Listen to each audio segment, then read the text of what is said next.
مساء الخير يا بنتنا. مين؟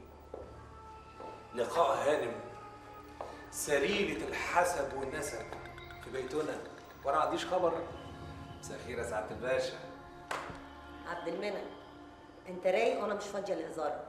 سيبني اتفرج على التلفزيون هنا بدل ما اطلع اتفرج عليه فوق في اوضتي. والله ما انت قايمه. ثانيه واحده. يا ما نمونا يا ليل وحيرونا يا ليل، يا ليل يا باشا يا ليل يروي العطاشة. مساء الخير. مساء الخير يا باشا. احنا ليتنا ونس بقى النهارده ولا ايه؟ انت شارب حاجه ولا ايه؟ كنت بزور واحد صاحبي عامل عمليه في القلب بره مصر، الحمد لله يعني رجع بالسلامه. فانا بقى المؤاخذه كنت انا والشله كلها عنده يعني قاعدين معاه. وتقريبا شربت نفسين على السريع يعني. عامل عمليه زي دي وتشربوا القرف ده؟ مسكن. وبيني وبينك يعني عشان انسى شويه.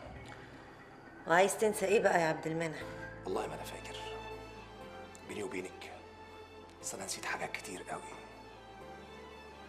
الا انت يا لقاء. عبد المنعم، انت رايق وانا مش فايقالك، انا طالعه انام. تنامي فين؟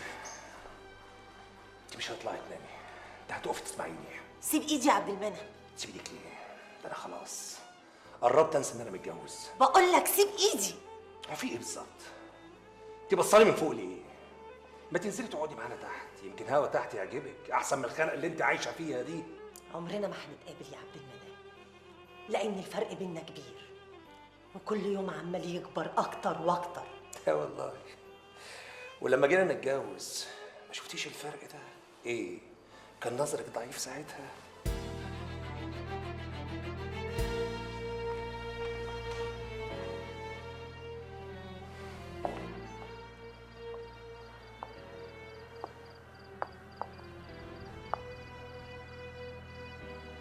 ساكتة ليه ما بتتكلميش؟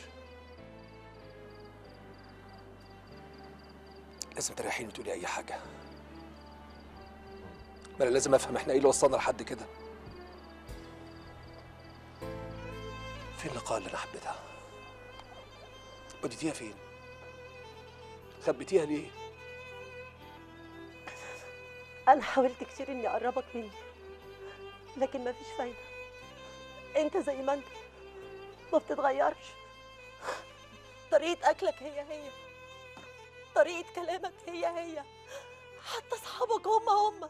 أنا خلاص بقيت بتكسف عندك إياك تغلطي. أي غلط أنا مش هتهاون فيه وعمره ما هتصلح في يوم من الأيام. أنا حريص جدا إن البيت ده يفضل مفتوح. عارفة ليه؟ عشان ولادنا. حريص إن ولادنا يتربوا بين أب وأم. ولادنا لقاء هانم اللي أنت ما تعرفيش عنهم أي حاجة. أنا مش مخلياهم عايزين أي حاجة، مش ناقصهم أي حاجة. لا ناقصهم كتير. ناقصهم وجودك بينهم. وأنت بتعمل إيه؟ أنا مربوط في ساقية يا هانم عشان البيت ده يفضل مفتوح، عشان نشرفك ونبقى كويسين جدا في الصورة اللي حضرتك حاططينا فيها قدام الناس. عبد المنعم، أنت عايز إيه بالظبط؟ عايز أحس إني متجوز. عايز أحس إن أنا يوم ما أحتاج مرات ألاقيها جنبي. كل اللي أنت بتعمله ده عشان كده؟ اتفضل يا عبد المنعم، حصلني على أوضة النوم. فهمتيني غلط. مش ده اللي أنا عايزه خالص يا هانم. اطلعي نامي لقاء. تصبح على خير. اطلعي نامي عشان تبقي فايقة لمحاضراتك. عن السعادة الزوجية، واجبات الزوجة. اطلعي نامي لقاء.